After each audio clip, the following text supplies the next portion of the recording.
আমরা শুধু দেশের জনগোষ্ঠীর অর্ধেক নই, দেশের অর্থনীতির প্রধান কারিগর। আমাদের হাতেই ছিল জুলাই অভ্যুত্থানের জীবনকাঠি।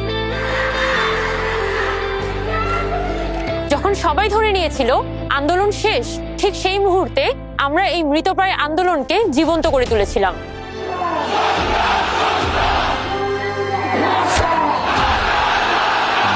আমরা হাটে, মাঠে, বাটে, আমরা চিকিৎসায়, আমরা দেশের লড়াইয়ে কাঁধে কাঁধ মিলিয়ে সামনে দাঁড়াই। আমরা গাই, নাচি, হাল ধরি, মেশিন চালাই। আমরা ঘরে বাহিরে, সমতল থেকে পাহাড়ে, দৃপ্ত পদে বাহারে। আমাদের মধ্যে বৈচিত্র্য আছে, রুচিতে পার্থক্য আছে, কিন্তু বাংলাদেশ প্রশ্নে আমরা এক।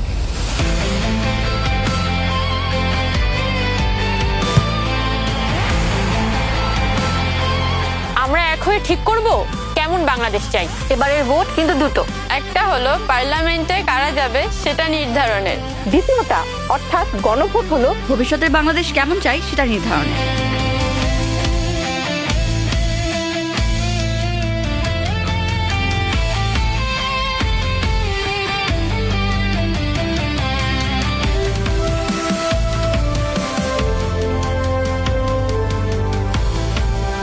সুতরাং জাগো নারী, কণ্ঠে সবাই।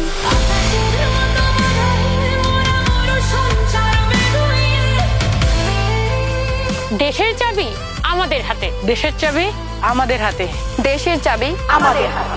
দেশের চাবি আমাদের হাতেই।